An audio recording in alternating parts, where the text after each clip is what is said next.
Good evening doctors and good evening homeopathic lovers. ഇന്ന് നമ്മുടെ IFPHന്റെ 1682 Malayalam zoom സെഷനിലേക്കാണ് നാം ഓരോരുത്തരും കടന്നു വന്നിട്ടുള്ളത്.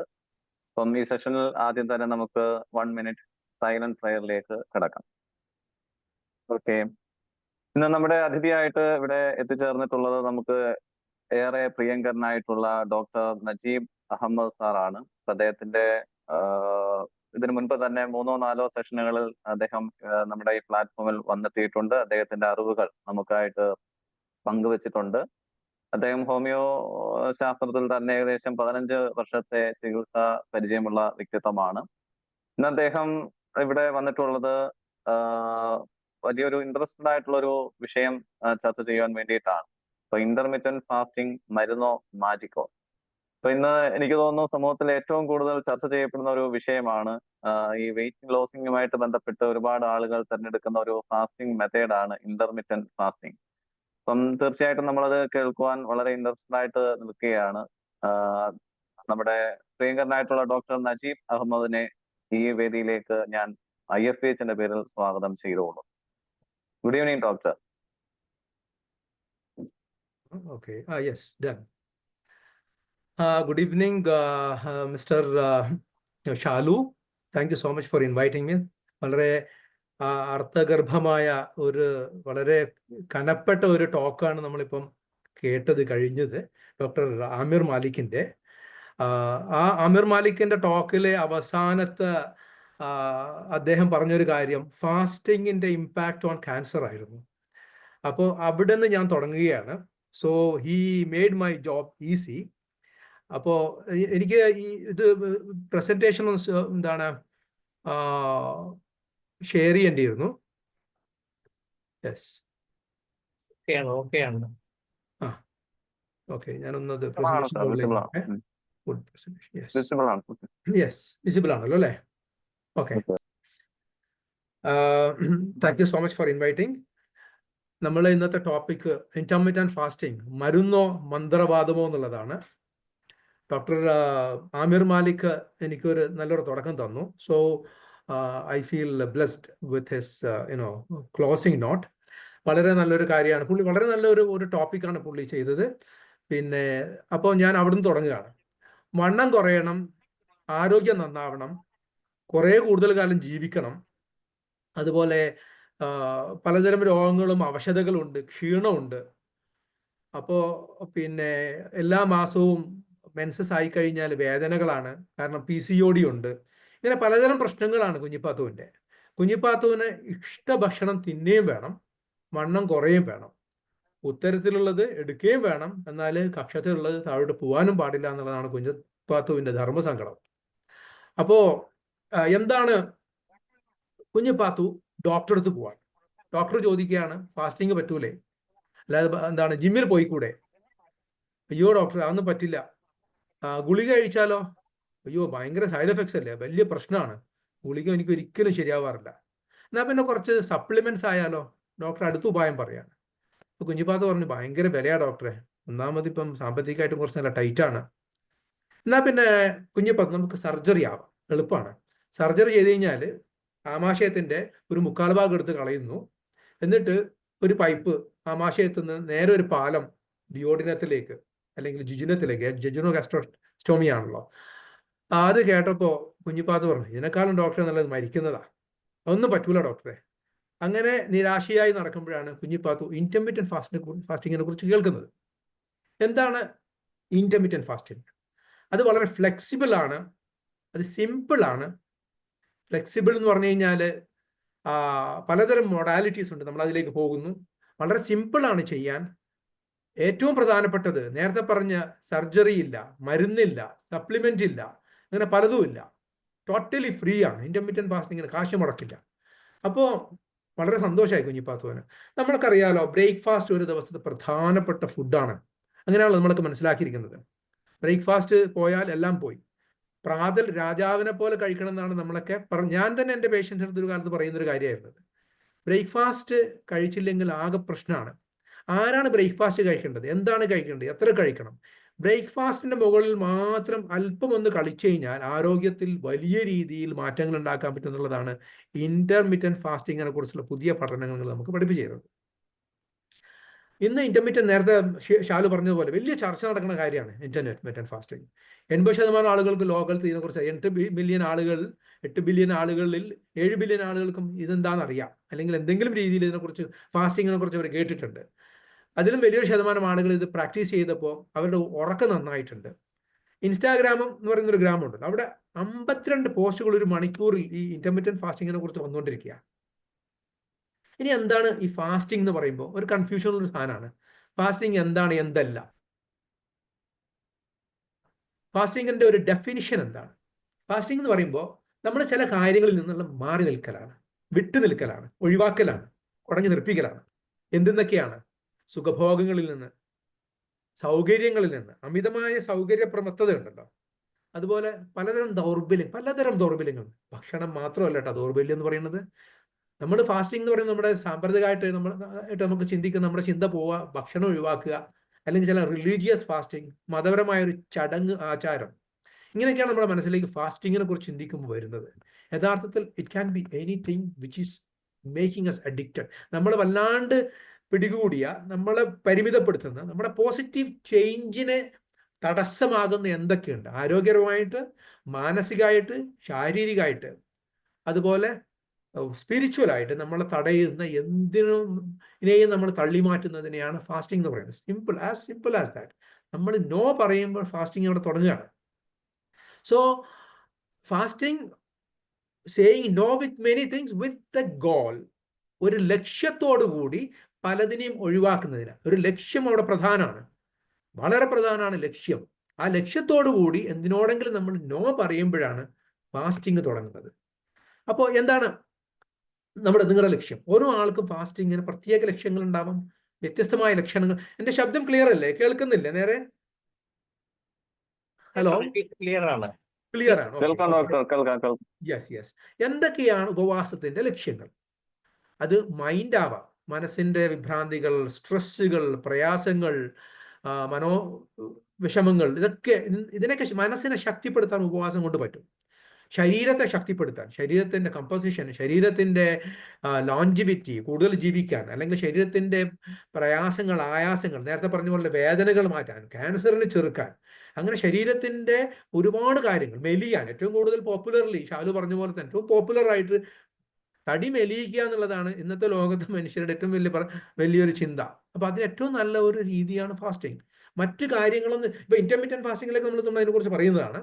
അപ്പോൾ ഫാസ്റ്റിങ്ങിലൂടെ നമുക്ക് ബോഡിയിൽ ഉണ്ടാവുന്ന മെച്ചങ്ങൾ, അതുപോലെ ഫാസ്റ്റിങ്ങിലൂടെ നമ്മുടെ ആത്മീയമായ അല്ലെങ്കിൽ നമ്മുടെ ആത്മാവിനുണ്ടാവുന്ന മെച്ചങ്ങൾ, ഇങ്ങനെ ഒരുപാട് മെച്ചങ്ങൾ നമുക്ക് ഫാസ്റ്റിങ്ങിലൂടെ നേടിയെടുക്കാൻ പറ്റും.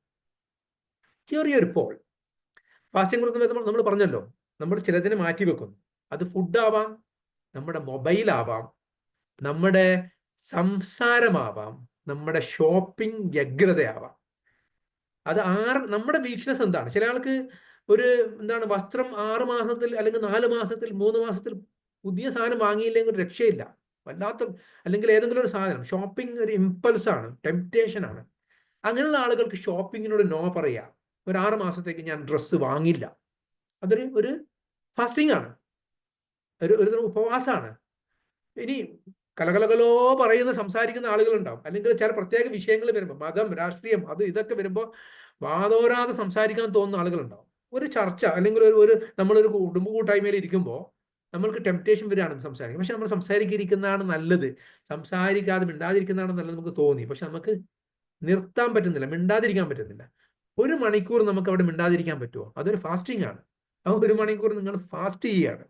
അതുപോലെ രാവിലെ എഴുന്നേറ്റാൽ നമ്മുടെ കൈ അറിയാതെ തപ്പിപ്പിടിഞ്ഞ് പോകുന്ന ഒരു സാധനമുണ്ട്, നമ്മുടെ മൊബൈൽ. രാവിലെ എഴുന്നേറ്റാൽ ആദ്യം നമ്മുടെ കൈ പിടിച്ച് പോകുന്നത് മൊബൈലിലേക്കാണ്.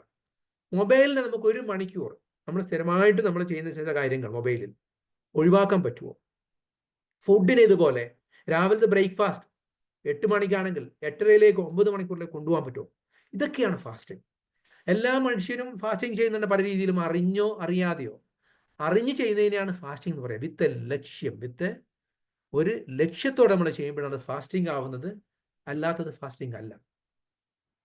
അപ്പോൾ നിങ്ങൾ ഈ പറഞ്ഞ 4 സംഭവങ്ങൾ നമ്മൾ ഒരു 5 second FF, DF, CF, SF എന്താണ് നിങ്ങൾക്ക് ഒരു രീതിയിൽ നിങ്ങൾക്ക് പറ്റാത്ത ഫാസ്റ്റിംഗ് ഇതിൽ എന്താണ്? ഫുഡ് എനിക്ക് ഒഴിവാക്കാം, മൊബൈൽ എനിക്ക് ഒഴിവാക്കാം, ഷോപ്പിംഗ് പറ്റില്ല എന്ന് തോന്നുന്നവർ SF എഴുതുക. മൊബൈൽ മാറ്റാനേ പറ്റില്ല, അല്ലെങ്കിൽ മിണ്ടാതിരിക്കാനേ പറ്റില്ല, അവർ CF എഴുതുക. ചാറ്റിലേക്ക് ജസ്റ്റ് ഒന്ന് ഈ 2 അക്ഷരം മാത്രം നിങ്ങൾ എഴുതുക. 5 സെക്കൻഡ്സ്. Thank you. നമ്മൾ ആ ചാറ്റിലേക്ക് പോകുന്നില്ല, അതിൻ്റെ ഒരു കൗണ്ട് എടുക്കുന്നില്ല. But just you know sort of thinking provocation, ചിന്തിക്കാൻ വേണ്ടി മാത്രമാണ് ഒരു പോൾ ചെയ്തത്. നിങ്ങളെല്ലാവരും ചിന്തിച്ചിട്ടുണ്ടാവും വിചാരിക്കണം എന്താണ് എനിക്ക് നോ പറയാൻ പറ്റാത്തത് എന്നുള്ളത്. ഇവിടെ 2 തരത്തിലാണ് ഫാസ്റ്റിംഗ് ക്ലാസിക്കലി ഉള്ളത്. അതിലൊന്ന് ഭക്ഷണത്തിന്റെ കാലറി, ഊർജത്തിന്റെ തോത് അല്ലെങ്കിൽ ഭക്ഷണത്തിന്റെ കാലറി നിയന്ത്രിച്ചിട്ടുള്ള ഫാസ്റ്റിംഗ് ഉണ്ട്.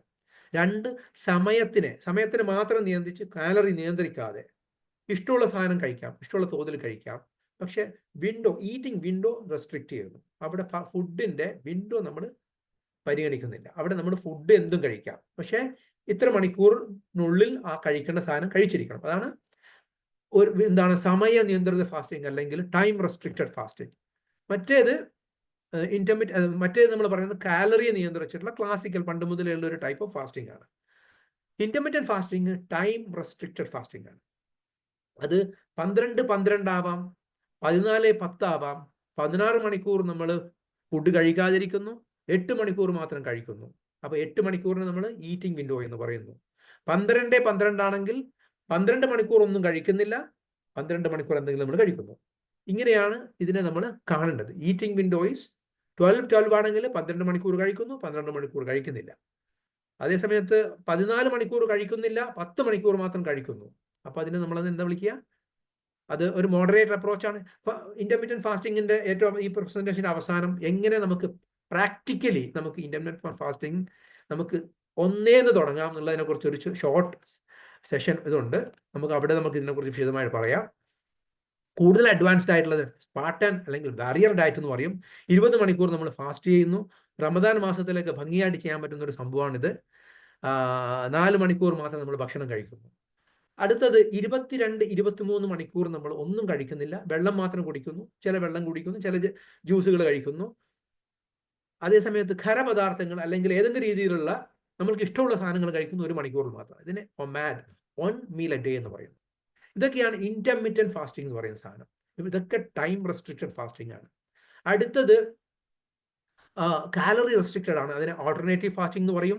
5-2 ഫാസ്റ്റിംഗ്, അതായത് ആഴ്ചയിൽ 5 ദിവസം ഫാസ്റ്റ് ചെയ്യുന്നില്ല, എന്തും കഴിക്കാം. 2 ദിവസം സ്ട്രിക്റ്റ് ആയിട്ട് കാലറി റെസ്ട്രിക്റ്റ് ചെയ്തിട്ട് ഫാസ്റ്റ് ചെയ്യുന്നു. അതുപോലെ 1 മന്ത് ചാലഞ്ച് ഉണ്ട്, അല്ലെങ്കിൽ 5 ഡേയ്സ് ചാലഞ്ച് എന്നാണ് അതിനെ പറയുക. അതിൽ 5 ദിവസം സ്ട്രിക്റ്റ് ആയിട്ട് ചില ജ്യൂസുകളും ചില ഫുഡുകളും മാത്രം കഴിച്ചിട്ട് ജീവിക്കുന്നു. 25 ദിവസം എന്തും കഴിക്കാം. ഇങ്ങനെയുള്ള പലതരം ഇതൊക്കെ കാലറി റെസ്ട്രിക്റ്റഡ് ഫാസ്റ്റിംഗ് ആണ്. നമ്മൾ ഇന്നത്തെ ടോപ്പിക് ഇന്റർമീഡിയറ്റ് ഫാസ്റ്റിംഗ് ആണ്. ആദ്യം പറഞ്ഞ ടൈം റെസ്ട്രിക്റ്റഡ് ഫാസ്റ്റിംഗ് ആണ്. അപ്പോൾ എന്താണ് ഇന്റർമീഡിയറ്റ് ഫാസ്റ്റിംഗ് അല്ലെങ്കിൽ സമയ നിയന്ത്രിത ഫാസ്റ്റിംഗ്? അതിനൊരു ഈറ്റിംഗ് വിൻഡോ ഉണ്ട്. ഈറ്റിംഗ് വിൻഡോയിൽ നമുക്ക് എന്തും കഴിക്കാം, അവിടെ കാലറി നമ്മൾ കൗണ്ട് ചെയ്യുന്നില്ല. അതേസമയത്ത് ഫാസ്റ്റിംഗ് വിൻഡോയിൽ നമ്മൾ ചില സംഭവങ്ങൾ നമ്മൾ കഴിക്കാം, കഴിക്കാമെന്നല്ല, ചില ദ്രാവകങ്ങൾ കുടിക്കാം, ചില ലിക്വിഡ്സ് ആവാം. അവിടെ ഏറ്റവും പ്രധാനപ്പെട്ട ഒരു ലക്ഷ്യം ഇവിടെ ഇന്റർമീഡിയറ്റ് ഫാസ്റ്റിംഗിൽ insulin provocation, glucose provocation, glucose spike ഇതിനെ ഒഴിവാക്കിയിട്ടുള്ള ചില സംഭവങ്ങൾ ചെയ്യാന്നുള്ളതാണ്. അവിടെ കാലറി വിഷയമല്ല, പക്ഷെ നേച്ചർ ഓഫ് ഫുഡ് വിഷയമാണ്. അതേസമയത്ത് 12 മണിക്കൂർ 14 മണിക്കൂറിലേക്കുള്ള പ്രോഗ്രഷനിൽ ബോഡിയിൽ പലതരം ഗംഭീരമായ മാറ്റങ്ങൾ ഉണ്ടാവും എന്നുള്ളതാണ് ഇന്റർമീഡിയറ്റ് ഫാസ്റ്റിംഗിന്റെ ഒരു പ്രത്യേകത. നമ്മൾ ആദ്യം പറഞ്ഞ പോലെ തന്നെ ബിഗിനേഴ്സ് ലെവലാണ് 12, പിന്നെ 14 മണിക്കൂർ, പിന്നീട് 16 മണിക്കൂർ, 20 മണിക്കൂർ, അങ്ങനെ പ്രോഗ്രസീവ്ലി നമ്മൾ ഇതിന്റെ വിൻഡോ കൂട്ടുന്നത്, ഈ ഫാസ്റ്റിംഗ് വിൻഡോ കൂട്ടുന്നതിനനുസരിച്ച് മെറ്റബോളിക് ബെനിഫിറ്റ്, ആരോഗ്യ ബെനിഫിറ്റ്, സ്പിരിച്വൽ ബെനിഫിറ്റ് ഇത് വർദ്ധിച്ചു വരുന്നു. അപ്പോൾ അതൊക്കെയാണ് ഇതിന്റെ ഒരു പ്രത്യേകത. അടുത്ത ഒരു കാര്യം, നമ്മൾ അടുത്ത ഒരു ഫാസ്റ്റിംഗ് ചെയ്യുകയാണെങ്കിൽ ഇതിൽ റിലീജിയസ് ആയിട്ടുള്ള പലരും ഫാസ്റ്റ് ചെയ്യുന്നുണ്ടാവും. ആരാണ് ഹെൽത്തിന് വേണ്ടി എത്ര പേര് ഫാസ്റ്റ് ചെയ്യാൻ തയ്യാറാണ്? 5 സെക്കൻഡ് HF എന്ന് എഴുതുക. ചെയ്യാൻ താല്പര്യമുള്ളവര്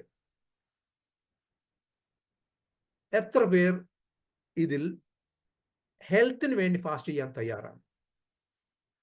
just to make you think about it. Just അതിനെക്കുറിച്ച് ജസ്റ്റ് ഒന്ന് ചിന്തിക്കാനുള്ളൊരു അവസരം തന്നെയാണ്. ഇനി ഇതിൻ്റെ ശാസ്ത്രത്തിലേക്ക് നമ്മളൊന്ന് പോയി നോക്കാം.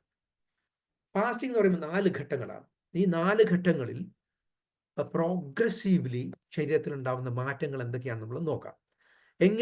എന്തുകൊണ്ടാണ് നമുക്ക് ഫാസ്റ്റിങ്ങിൻ്റെ മെറ്റബോളിക് ബെനിഫിറ്റ് നമുക്ക് കിട്ടുന്നത്, എന്തുകൊണ്ടാണ് അത് നമ്മുടെ രോഗാവസ്ഥയിൽ, നമ്മുടെ ആരോഗ്യാവസ്ഥയിൽ, ഊർജാവസ്ഥയിലൊക്കെ മാറ്റം ഉണ്ടാക്കുന്നത്, എങ്ങനെയാണ് നമ്മുടെ ഫാസ്റ്റിങ്ങിനെ മാനിപ്പുലേറ്റ് ചെയ്യേണ്ടത്, എങ്ങനെയാണ് നമ്മൾ ഈറ്റിംഗ് വിൻഡോയെ അല്ലെങ്കിൽ ഫാസ്റ്റിംഗ് വിൻഡോയെ വളരെ സമർത്ഥമായിട്ട് കൈകാര്യം ചെയ്യേണ്ടതെന്ന് മനസ്സിലാക്കാൻ ഈ 4 ഘട്ടങ്ങളെക്കുറിച്ചുള്ള ശാസ്ത്രം ചെറുതായിട്ട് അറിഞ്ഞിരിക്കുന്നത്. ഇതിന് വലിയ മെഡിക്കൽ സയൻസ് എന്ന് അറിയേണ്ട, സിമ്പിളായിട്ടുള്ള അതിൻ്റെ കോമൺ സെൻസ് ഉപയോഗിച്ചുകൊണ്ട് അതിൻ്റെ കാര്യങ്ങൾ മനസ്സിലാക്കിയാൽ മതി. 1-ാം ഘട്ടം ഫാസ്റ്റിംഗ് എന്ന് പറഞ്ഞു കഴിഞ്ഞാൽ ഏറ്റവും അവസാനത്തെ ഫുഡ് കഴിച്ച് നമ്മൾ പ്ലേറ്റിൽ നിന്ന് കൈയെടുക്കുന്ന നിമിഷം മുതലാണ് നമ്മൾ ഫാസ്റ്റിംഗ് തുടങ്ങുന്നത്. With an intention.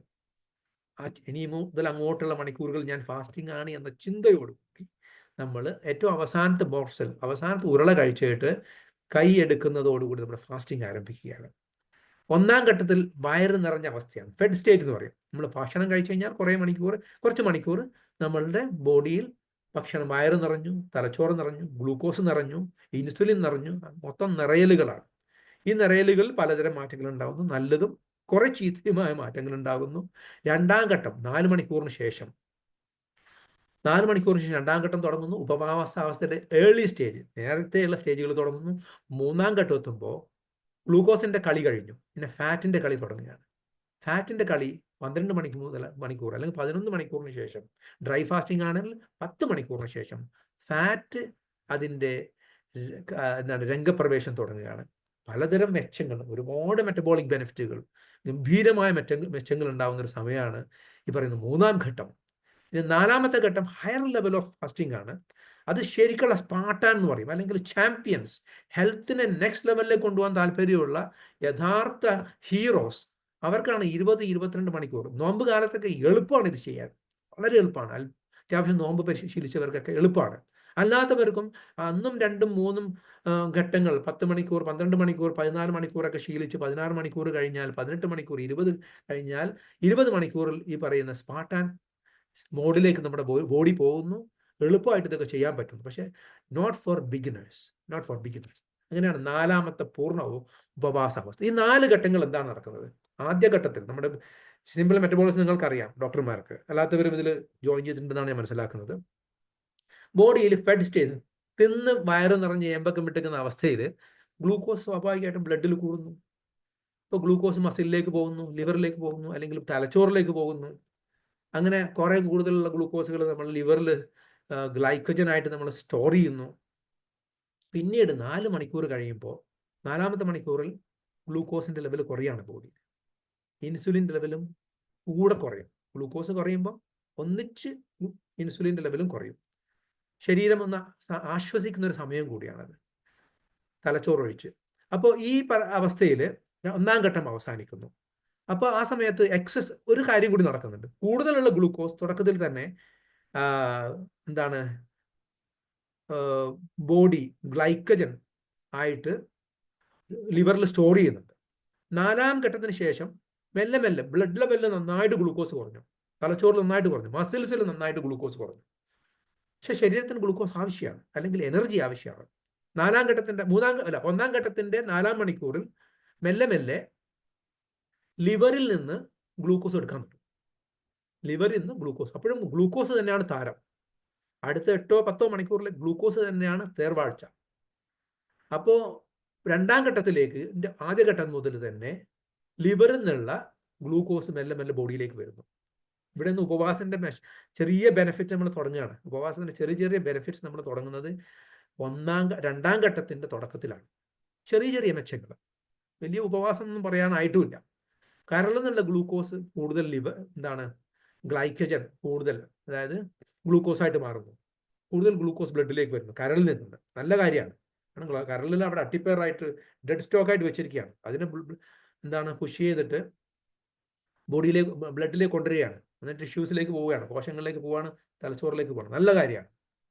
അപ്പോൾ ഊർജ്ജ സ്രോതസ്സിന് ഗ്ലൂക്കോസിൽ നിന്ന് അവസാനം ഈ 2-ാം ഘട്ടത്തിൽ 4 മുതൽ 12 മണിക്കൂർ, 8, 9, 10 മണിക്കൂർ, ഡ്രൈ ഫാസ്റ്റിംഗ് ആണെങ്കിൽ 8 മണിക്കൂറിന് ശേഷം തന്നെ ഗ്ലൂക്കോസിൽ നിന്ന് ഫാറ്റ് വാങ്ങും. പിന്നെ ഫാറ്റിന്റെ കളി തുടങ്ങുകയാണ്. ഒരു 10ാമത്തെ മണിക്കൂറിൽ, പൊതുവെ 11ാമത്തെ മണിക്കൂറിൽ ഫാറ്റ് ഈസ് ഗെറ്റിംഗ് ആക്ടിവേറ്റഡ്. ലിപ്പോലൈസിസ്, ഫാറ്റിന്റെ ഉരുക്കം തുടങ്ങുകയാണ്. പ്രത്യേകിച്ച് ഡ്രൈ ഫാസ്റ്റിംഗ് ആണെങ്കിൽ, റമദാൻ പോലുള്ള ഫാസ്റ്റിംഗ് ആണെങ്കിൽ ഒരു 8 മണിക്കൂർ കഴിയുമ്പോൾ തന്നെ ലിപ്പോലൈസിസ് തുടങ്ങുന്നു. Dry fasting. വെറ്റ് ഫാസ്റ്റിംഗ് ആണെങ്കിൽ, നമ്മൾ വെള്ളം കുടിച്ചിട്ടുള്ള ഫാസ്റ്റിംഗ് ആണെങ്കിൽ 10 മണിക്കൂർ 11 മണിക്കൂറിൽ തന്നെ ലിപ്പോലൈസിസ് അത്യാവശ്യം നന്നായി തുടങ്ങും. മൂന്നാം ഘട്ടം 10 മണിക്കൂർ മുതൽ അല്ലെങ്കിൽ 12 മണിക്കൂർ, കേസ് ടു കേസ്, വ്യക്തികളിൽ നിന്ന് വ്യത്യാസപ്പെടും. ചിലർക്ക് 10 മണിക്കൂറിൽ തന്നെ, ഡ്രൈ ഫാസ്റ്റിംഗ് ആണെങ്കിൽ മൂന്നാം ഘട്ടം 8 മണിക്കൂറിൽ തന്നെ തുടങ്ങിയെന്ന് വരാം. ചിലർക്ക് 10 മണിക്കൂറിൽ തന്നെ തുടങ്ങിയെന്ന് വരാം. മിക്കവാറും കേസിൽ 12 മണിക്കൂറിന് ശേഷം 12 മണിക്കൂറിന് ശേഷം മൂന്നാം ഘട്ടത്തിലേക്ക് പോകണം. ലിവറിലുള്ള ഗ്ലൈക്കോജൻ ആൾമോസ്റ്റ് തീർന്നു. ഗ്ലൂക്കോസിന്റെ കളി നിന്നു. ഇപ്പോൾ ലിവറിൽ നിന്ന്, അല്ലെങ്കിൽ ഇപ്പോൾ ഫാറ്റാണ് ഗംഭീരമായിട്ട് നമ്മുടെ മെറ്റബോളിക് ആക്ടിവിറ്റിയിലേക്ക് വരുന്നത്. ഒരുപാട് മെറ്റബോളിക് ബെനിഫിറ്റ് ഉള്ള ഒരു ഘട്ടത്തിലേക്ക് നമ്മുടെ ബോഡി പോവുകയാണ്. ഇവിടെ കൊഴുപ്പ് കൂടുതൽ കത്തിക്കാൻ തുടങ്ങും. മനുഷ്യന്റെ ഏറ്റവും വലിയ ആഗ്രഹമാണ് ശരീരത്തിലുള്ള കൊഴുപ്പ് കത്തിക്കുക എന്നുള്ളത്. ശരീരത്തിലുള്ള കൊഴുപ്പ് കത്തിക്കാൻ വേണ്ടി നമ്മൾ പല സർക്കസുകളും കളിക്കാറുണ്ട്. One of the best mode of melting your fat, കൊഴുപ്പ് കത്തിക്കാൻ ഏറ്റവും നല്ലൊരു രീതിയാണ്, ഏറ്റവും ഹെൽത്തി ആയിട്ടുള്ള രീതിയാണ് ഫാസ്റ്റിംഗ്.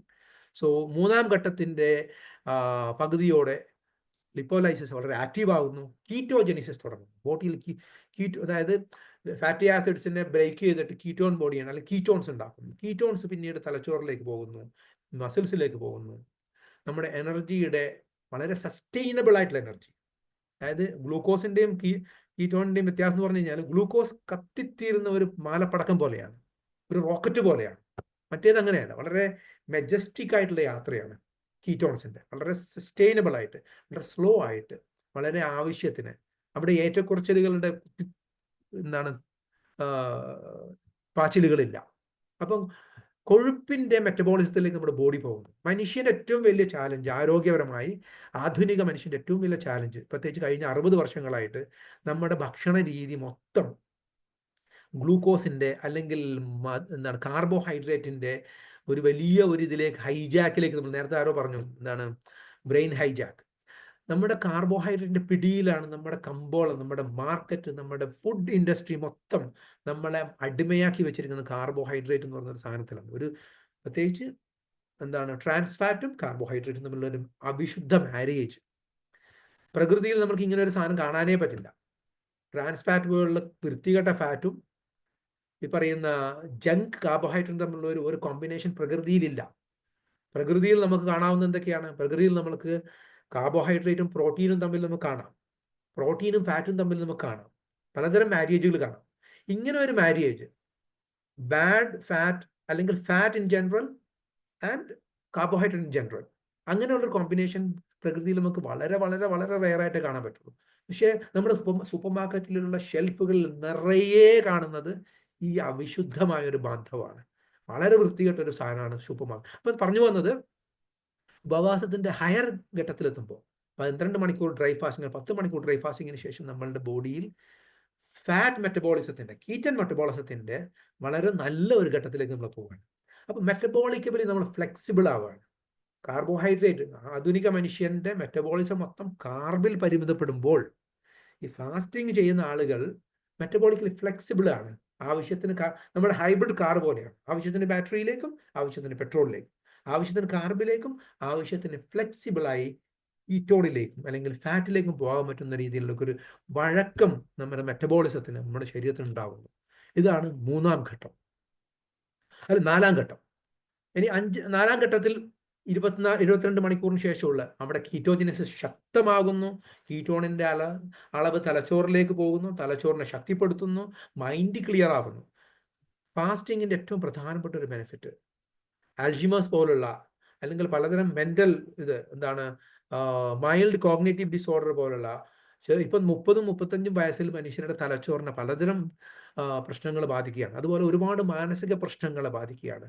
സ്ട്രെസ് പോലുള്ള കാര്യങ്ങൾ, ഡിപ്രഷൻ പോലുള്ള കാര്യങ്ങൾ. Fasting can be A treatment four depression as well. നേരത്തെ ക്യാൻസറിന്റെ കാര്യം പറയുണ്ടായി. അതുപോലെ ഒരുപാട് ഹോർമോൺ, കുഞ്ഞിപ്പാത്തുവിന്റെ കഥ നമ്മൾ കേട്ടതാണ്. എല്ലാ മാസവും പുള്ളിക്ക് ഭയങ്കരമായ വയറുവേദനയാണ്, PCOD ആണ്. വളർച്ചാ ഹോർമോൺ മുതലുള്ള പലതരം ഹോർമോണുകൾ റെഗുലേഷൻസ് നടക്കുന്നുണ്ട് ഫാസ്റ്റിൽ. അപ്പോൾ ഉപവാസത്തിൻ്റെ 4ാം ഘട്ടത്തിൽ നമ്മുടെ ബോഡിയിൽ കീറ്റോജനിക്സ് ശക്തമാകുന്നു, ഗ്രോത്ത് ഹോർമോൺ ശക്തിപ്പെടുന്നു. കാരണം അവിടെ 4ാം ഘട്ടത്തിൽ കോശങ്ങളുടെ അല്ലെങ്കിൽ മസിൽസിൻ്റെ ഒരു എന്താ പറയുക ശോഷണം സംഭവിച്ചേക്കാം. ബോഡി വളരെ ഇൻ്റലിജൻ്റ് ആണ്, നമ്മുടെ സിസ്റ്റം വളരെ ഇൻ്റലിജൻ്റ് ആണ്. എന്താണ് സാക്രോപീനിയ തടയാൻ വേണ്ടിയിട്ട്, അത്തരം അപകടങ്ങൾ പോകാണ്ടിരിക്കാൻ വേണ്ടി ബോഡി ഗ്രോത്ത് ഹോർമോണിനെ ശക്തിപ്പെടുത്തുന്നു. അതുകൊണ്ട് തന്നെ ബോഡിയുടെ മസിൽ ശോഷണം നടക്കുന്നില്ല. അതിന് പ്രധാനമായ അടുത്ത ഘട്ടം ഓട്ടോഫേജി. ഡ്രൈ ഫാസ്റ്റിംഗ് ആണെങ്കിൽ 14 മണിക്കൂറിന് ശേഷം മൈൽഡ് ഓട്ടോഫേജി സംഭവിക്കുന്നു.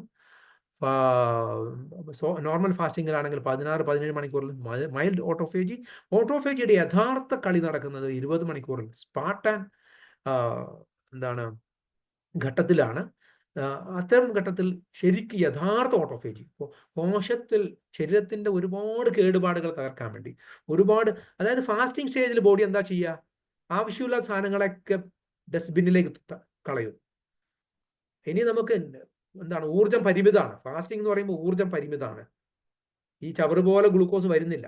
അപ്പോൾ ബോഡി ഇൻ്റലിജൻ്റ് ആയിട്ട് തീരുമാനം എടുക്കും, വേണ്ടാത്ത സാധനങ്ങളിലേക്കൊന്നും ഊർജം കൊടുക്കില്ല. അപ്പോൾ പലതരം കടകൾ അടച്ചു പൂട്ടും, പലതരം സാധനങ്ങൾ എടുത്ത് കുപ്പയിലേക്ക് ഇടും. ശരീരത്തിന് ഏറ്റവും ആവശ്യമുള്ള കോശങ്ങൾ, ഏറ്റവും ആവശ്യമുള്ള മസിലുകൾ, ഏറ്റവും ആവശ്യമുള്ള ബ്രെയിൻ സെൽസ് അതിനെ പ്രിസർവ് ചെയ്യും. അപ്പോൾ വേണ്ടാത്ത കാര്യങ്ങളൊക്കെ ബോഡിയിൽ നിന്ന് ക്ലീൻ ചെയ്യുന്ന ഒരു സേവനവാരം നടക്കുന്നത് ഓട്ടോഫേജി എന്ന് പറയുന്ന ഘട്ടത്തിലാണ്. അഡ്വാൻസ്ഡ് ഫാസ്റ്റിങ്ങിലാണ് അത് നടക്കുക. അപ്പോൾ അത്തരം ഘട്ടങ്ങളിലേക്ക് നമുക്ക് പോകാൻ പറ്റും. ഈ എന്താ പറയുക, ഇതിൽ ഒരു പച്ച വരയും ഒരു വയലറ്റ് വരയും കാണാം. റമദാൻ ഫാസ്റ്റിംഗ് പൊതുവെ 14 മണിക്കൂർ, 13.5 മണിക്കൂർ, 14 മണിക്കൂർ, 15 മണിക്കൂർ, ഡിപ്പെൻസ്, 16 മണിക്കൂർ വരെയൊക്കെ പോവാം, റീജിയൻ അനുസരിച്ച്. ഇതൊക്കെ അവിടെ 1ാം ഘട്ടവും 2ാം ഘട്ടവും 3ാം ഘട്ടവും ഓട്ടോഫേജിയുടെ ആദ്യഘട്ടത്തിലേക്ക് റമദാൻ ഫാസ്റ്റിംഗ് പോകും. ഒരുപാട് മെറ്റബോളിക് ബെനിഫിറ്റ്സ് റമദാൻ ഫാസ്റ്റിങ്ങിലുണ്ട്. അതുപോലെ ഇൻ്റർമീഡിയറ്റ് ഫാസ്റ്റിംഗ് ഡ്രൈ ഫാസ്റ്റിംഗ് അല്ലാത്ത വെള്ളം കുറിച്ചുള്ള ഫാസ്റ്റിംഗ് ആണെങ്കിൽ ഒരു 16 മണിക്കൂർ എത്തുമ്പോഴാണ് ഒരുപാട് മെച്ചങ്ങൾ വരുന്നത്. പിന്നെ കീറ്റോസിസിൻ്റെ ഒക്കെ അത്ഭുതകരമായ മാറ്റങ്ങൾ ഉണ്ടാവണമെങ്കിൽ ഒരു 10 മണിക്കൂറിന് ശേഷം ദാറ്റ് ഈസ് അൺലിമിറ്റഡ്. നമ്മൾ എത്ര 20 മണിക്കൂറോ 25 മണിക്കൂറോ നമ്മൾ ഫാസ്റ്റ് ചെയ്യുമ്പോൾ നമുക്ക് കീറ്റോസിസിൻ്റെ ഉയർന്ന ബെനിഫിറ്റുകൾ കിട്ടും. പൊതുവേ ഒരു 14-15 മണിക്കൂർ കഴിയുമ്പോഴാണ് ഡ്രൈ ഫാസ്റ്റിങ്ങിൽ ഓട്ടോഫേജി തുടങ്ങുക. നമ്മൾ വെള്ളം കുടിച്ചിട്ടുള്ള ഫാസ്റ്റിംഗ് ആണെങ്കിൽ ഒരു 16-18 മണിക്കൂറിൽ തന്നെ ഓട്ടോഫേജി തുടങ്ങും. ഒരു 20 മണിക്കൂർ ആകുമ്പോഴേക്ക് ഓട്ടോഫേജി ശക്തിപ്പെടും. 24 മണിക്കൂർ ആകുമ്പോഴേക്ക് ഓട്ടോഫേജി അതിൻ്റെ ഏറ്റവും വലിയ ലെവലിലേക്ക് എത്തും. എന്തൊക്കെയാണ് ഗുണങ്ങൾ, ഫാസ്റ്റിങ്ങിൻ്റെ ഗുണങ്ങൾ എന്തൊക്കെയാണ്? കുഞ്ഞിപ്പാത്ത് ഫാസ്റ്റ് ചെയ്താൽ അവർക്ക് എന്തൊക്കെ ഗുണങ്ങൾ കിട്ടും? അവരുടെ ഏറ്റവും വലിയ ആഗ്രഹമാണ് വെയിറ്റ് ലോസ്. മറ്റൊരു ആഗ്രഹമാണ് എനർജി ലെവൽ കൂട്ടുക എന്നുള്ളത്. ഹോർമോണൽ ബാലൻസ് നന്നായി കഴിഞ്ഞാലേ ഈ പറഞ്ഞ പോലുള്ള PCOD പോലുള്ള പ്രശ്നങ്ങൾ, ഓവറിയുടെ പ്രശ്നങ്ങളൊക്കെ കുറയുള്ളൂ, വണ്ണം കുറയുള്ളൂ. അപ്പം ഹോർമോണൽ റെഗുലേഷൻസ് ഫാസ്റ്റിങ്ങിൻ്റെ ഒരു ഗുണമാണ്. നല്ല ഡൈജഷൻ മറ്റൊരു ഗുണമാണ്. ഇൻഫ്ലമേഷൻ, ടിഷ്യൂ ഇൻഫ്ലമേഷൻ അല്ലെങ്കിൽ സിസ്റ്റമിക് ഇൻഫ്ലമേഷൻ, ഇത് ആധുനിക മനുഷ്യൻ്റെ ഏറ്റവും വലിയ ചാലഞ്ചാണ്. നമ്മൾ ഇത്തരം ഒരു ഇൻഫ്ലമേഷനെ കുറിച്ച് നമ്മൾ കൂടുതൽ പഠിക്കുന്നില്ല. ഭക്ഷണത്തിലൂടെ, സ്ട്രെസ്സിലൂടെ, മോശമായ എൻവയോൺമെൻറ്റൽ ടോക്സിൻസിലൂടെ ബോഡിയിൽ നിരന്തരമായി, ക്യാൻസറിനെ കുറിച്ച് നമ്മൾ പഠിക്കുമ്പോൾ പറയാം, ഈ ടിഷ്യൂ ഇൻഫ്ലമേഷൻ അല്ലെങ്കിൽ മെറ്റബോളിക് ഡിസോർഡേഴ്സിനെ കുറിച്ച് പഠിക്കുമ്പോൾ, അല്ലെങ്കിൽ പലതരം കണക്റ്റീവ് ടിഷ്യൂ ഡിസോർഡേഴ്സിനെ കുറിച്ചും ഓട്ടോ ഇമ്മ്യൂണിനെ കുറിച്ചും നമ്മൾ പഠിക്കുമ്പോൾ നമുക്കറിയാം സിസ്റ്റമിക് ഇൻഫ്ലമേഷൻ എത്രത്തോളം മാരകമാണെന്നുള്ളത്. അപ്പോൾ അവിടെ സിസ്റ്റമിക് ഇൻഫ്ലമേഷനെ നിയന്ത്രിക്കാൻ ഫാസ്റ്റിംഗ് വളരെ നല്ലൊരു ഉപാധിയാണെന്ന് കൂടി നമ്മൾ മനസ്സിലാക്കുക. അതുപോലെ ലോഞ്ചിവിറ്റി സപ്പോർട്ടിന് നമുക്ക് 18 മണിക്കൂറിൽ കൂടുതൽ സ്പാർട്ടാൻ ഡയറ്റ് ചെയ്യുമ്പോഴാണ് അല്ലെങ്കിൽ ഫാസ്റ്റിംഗ് ചെയ്യുമ്പോഴാണ് ലോഞ്ചിവിറ്റിയുടെ മേഖലയിലേക്ക് എത്തുക. അവിടെ ഓട്ടോഫേജി പോലുള്ള സംഭവങ്ങൾ നടക്കുക. ഓട്ടോഫേജിയാണ് ലോഞ്ചിവിറ്റിയുടെ ഏറ്റവും വലിയൊരു തുറുപ്പിച്ചിട്ട് ഒരു മരുന്ന്, മഹാമരുന്ന് ഓട്ടോഫേജിയാണ്. ഒരു കീറ്റോസിസ് ആണ്. അതിലേക്ക് പോകണമെങ്കിൽ നമ്മൾ സീരിയസ് ഫാസ്റ്റിങ്ങിലേക്ക് നമ്മൾ പോകണം. സീരിയസ് ഫാസ്റ്റിങ്ങിലേക്ക് പോകാൻ നമുക്ക് അടുത്ത ഈ പ്രസൻറ്റേഷൻ്റെ അവസാന ഘട്ടത്തിൽ നമ്മൾ ചില കാര്യങ്ങൾ ഡിസ്കസ് ചെയ്യുന്നുണ്ട്. ഘട്ടം ഘട്ടമായിട്ട് നമുക്ക് എങ്ങനെ അഡ്വാൻസ് ഫാസ്റ്റിങ്ങിലേക്ക് പോകാം, എന്ന് നമുക്ക് എങ്ങനെ തുടങ്ങാം. ഏറ്റവും ബേബി സ്റ്റെപ്പുകൾ നമ്മൾ തുടങ്ങുന്നു. അതിനെക്കുറിച്ച് നമ്മൾ ഇതിൻ്റെ അവസാന ഘട്ടത്തിൽ പോകുന്നു. അടുത്തത് ഗട്ട് റീസെറ്റാണ്, വളരെ പ്രധാനപ്പെട്ട ഒന്ന്. ആധുനിക മനുഷ്യൻ്റെ ഈ നേരത്തെ പറഞ്ഞ പോലെ തന്നെ ഇൻഫ്ലമേഷനെ കുറിച്ച് പറഞ്ഞ പോലെ അതൊക്കെ പരസ്പരം ബന്ധപ്പെട്ടതുമാണ്. ഇൻഫ്ലമേഷനും ഗട്ടുമായി ബന്ധപ്പെട്ട് കിടക്കുന്നു, ഹോർമോൺ ഡിസ്ബയോസിസും ഇംബാലൻസും ഗട്ട് ഡിസ്ബയോസുമായി ബന്ധപ്പെട്ട് കിടക്കുന്നു. ഇതൊക്കെ പരസ്പരം ബന്ധപ്പെട്ട് ഇതിനെയൊക്കെ മൊത്തത്തിൽ തൊടാൻ പറ്റുന്ന ഒരു മരുന്നാണ് ഫാസ്റ്റിംഗ്. ഇതിനെയൊക്കെ നമ്മളവിടെ ഡയറ്റ് ചെയ്യാതെ, നമ്മൾ ഒരുപാട് ജിമ്മിൽ പോവാതെ, നമുക്ക് ഫാസ്റ്റിംഗ് കൊണ്ട് മാത്രം ഒരുപാട് കാര്യങ്ങൾ നമുക്ക് ചെയ്യാൻ പറ്റും. പക്ഷെ ഫാസ്റ്റിംഗ് കൊണ്ട് മാത്രം ചെയ്യണമെന്ന് ഞാൻ പറയുന്നില്ല. നമുക്ക് ഫങ്ഷണൽ മൂവ്മെന്റ് വളരെ നല്ലൊരു സാധനമാണ്.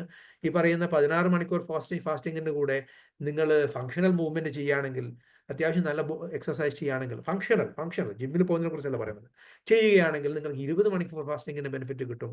അത് സമർത്ഥമായിട്ട് മിടുക്കന്മാരായിട്ട് ഇത്തരം കളികൾ കളിക്കാൻ നമ്മൾ തയ്യാറുണ്ടെങ്കിൽ ബെനിഫിറ്റ് ഇസ് അൺലിമിറ്റഡ്.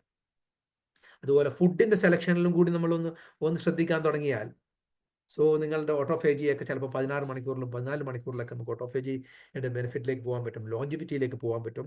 ഇതൊരു ബാലൻസ് ആണ്. പക്ഷേ fasting alone can give you all these benefits. Weight loss, hormone, കുഞ്ഞിപ്പാത്തുവിന് വേണ്ട പല സംഭവങ്ങളും fasting alone can bring it. ഉപവാസത്തിൻ്റെ മനഃശാസ്ത്ര ഗുണങ്ങൾ എന്തൊക്കെയാണ്? വൈകാരികമായ നിയന്ത്രണങ്ങൾ ഉണ്ടാവും, ശ്രദ്ധയും ഏകാഗ്രതയും കോൺസെൻട്രേഷൻ ഉണ്ടാവും, മൈൻഡ്ഫുൾനെസ് ഉണ്ടാവും, വളരെ നല്ല ഷാർപ്നെസ് ഓഫ് മൈൻഡ് വരും. അത് നമ്മൾ സ്റ്റാർവേഷനെ കുറിച്ച് നമ്മൾ ഫോറൻസിക് മെഡിസിൻ പഠിക്കുമ്പോൾ പറയുന്ന ഒരു കാര്യമാണ്. 18-20 മണിക്കൂർ കഴിഞ്ഞ് ഭക്ഷണം കഴിക്കാതിരിക്കുമ്പോൾ അയാളുടെ മനസ്സ്, അതൊരു സർവൈവൽ മെക്കാനിസമാണ്. ആസ് എ സ്പീഷീസ് നമ്മൾക്ക് ഭക്ഷണം കിട്ടാതിരിക്കുമ്പോൾ നമ്മുടെ മനസ്സ് അതീവമായ കുശാഗ്രമായ ഒരു അവസ്ഥയിലേക്ക് പോകും, വളരെ ശക്തമായ. കാരണം അവിടെ ഒരു പിഴവ് പോലും നമുക്ക് പിന്നെ വരാൻ പാടില്ല. ഭക്ഷണം കിട്ടാതിരിക്കുമ്പോൾ ഇനി അങ്ങോട്ട് ഓരോ ചുവടും വളരെ ഷാർപ്പായിരിക്കണം. അതുകൊണ്ട് തന്നെ ഒരു സർവൈവൽ മെക്കാനിസമാണ് ബ്രെയിൻ ആക്റ്റീവ് ആകുന്നത്. പക്ഷെ ബ്രെയിൻ ആക്ടിവേഷന് വേണ്ടി നമുക്ക് ചെയ്യാൻ പറ്റുന്ന ഒരു സംഭവമാണ് ഫാസ്റ്റിംഗ്. അതുപോലെ ഇമോഷണൽ ബാലൻസ്, സ്ട്രെസ്സിൻ്റെയും യൂസ്ട്രെസ്സിൻ്റെയും, അതായത് ആവശ്യമുള്ള സ്ട്രെസ്സിൻ്റെയും അനാവശ്യ സ്ട്രെസ്സിൻ്റെ ഇടയിലുള്ള ഒരു കറക്റ്റ് സ്ട്രെസ്സിലേക്ക് പോകാൻ, പലതരം ഇമോഷണൽ ബാലൻസിലേക്ക് എത്താൻ, വൈകാരിക സന്തുലനത്തിന് ആവശ്യമാണ്. ഉപവാസത്തിൻ്റെ ആത്മീയമായ കാര്യങ്ങൾ എന്തൊക്കെയാണ്? ആത്മനിയന്ത്രണം, ആധുനിക മനുഷ്യൻ ഒരുതരം പരക്കം പാച്ചിലാണ്, വല്ലാത്തൊരു സ്പീഡിലാണ്. മൈൻഡ്ഫുൾനെസ് ആവശ്യമാണ്, ഏകാഗ്രത ആവശ്യമാണ്. നേച്ചറുമായിട്ട്, സ്പിരിച്വലായിട്ട്, അല്ലെങ്കിൽ ദൈവമായിട്ടുള്ള സ്പിരിച്വൽ കണക്ഷന് fasting can be a wonderful tool.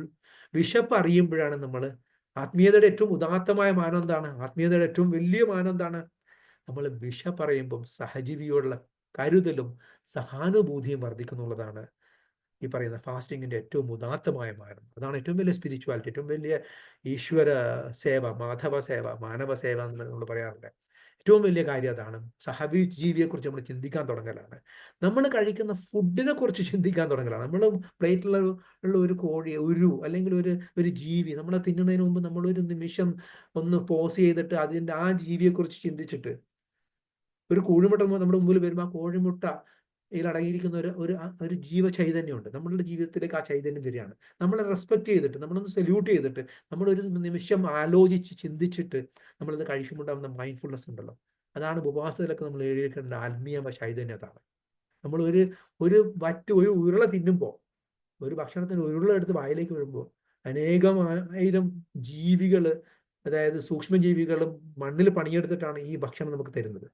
ഈ ഓരോ വിത്തിലും ജീവചൈതന്യം, ആ ജീവൻ ആണ് നമ്മളിലേക്ക് വരുന്നത്. ഓരോ വിത്തും ഒരു ചെടിയാവുന്നതിന് പറയുന്നത് നമ്മുടെ ഉള്ളിലേക്ക് മണ്ണിലെ പഞ്ചഭൂതങ്ങൾ നമ്മുടെ ബോഡിയിലേക്ക് എത്തിക്കുകയാണ്, നമ്മുടെ ശരീരത്തിലേക്ക് എത്തിക്കുകയാണ്. അതിനുള്ള ഒരു നിമിത്തമാണ്. അപ്പം അതിനെ നമ്മൾ ഓരോ ഉരുള വായിലേക്ക് വെക്കുമ്പോഴും നമ്മൾ മൈൻഡ്ഫുൾ ആവുക എന്നുള്ളതാണ് ഏറ്റവും വലിയ സംഭവം.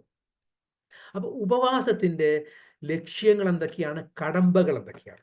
നേരത്തെ നമ്മൾ പറഞ്ഞ പല കാര്യങ്ങളോട് വീണ്ടും പറയാണ്. ശരീരം ഭാരം കുറക്കാൻ എന്ത് തരം ഉപവാസം വേണം? അവിടെ കാർബ് സൈക്ലിംഗ് എന്ന് പറയുന്നൊരു ഉപവാസമുണ്ട്. 16-18 എന്ന് പറയുന്ന നമ്മുടെ ക്ലാസിക്കൽ ഇന്റർമീഡിയറ്റ് ഫാസ്റ്റിംഗ് ഉണ്ട്. മറ്റൊരു ഉപവാസം 5-2 ആണ്.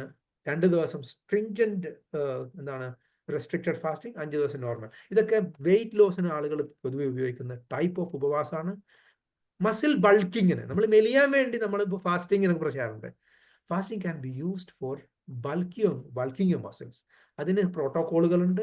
ലഘുവായ ബൾക്കിംഗ് സൈക്കിൾ വിൻഡോസിലൂടെ കൃത്യമായ ചില ഫുഡുകൾ കഴിച്ചിട്ട് ബാക്കി സമയം ഫാസ്റ്റ് ചെയ്തിട്ടുള്ള ബൾക്കിംഗ് വിൻഡോസ് അവൈലബിൾ ആണ്, പ്രോട്ടോകോൾസ് അവൈലബിൾ ആണ്. അത് ലോഞ്ചിവിറ്റി, ദീർഘായുസ് വളരെ ശക്തമായിട്ട്. ബ്ലൂ സോൺ ഫാസ്റ്റിംഗ് എന്നൊക്കെ പറയും. ബ്ലൂ സോൺ ലിവിങ്ങിനൊക്കെ പോലെ ഓർജസ് നമ്മൾക്ക് എന്താണ് ദീർഘായുസ് പോരാ, ആരോഗ്യത്തോടെ ഓജസ്സോടെയുള്ള ദീർഘായുസ് വേണം.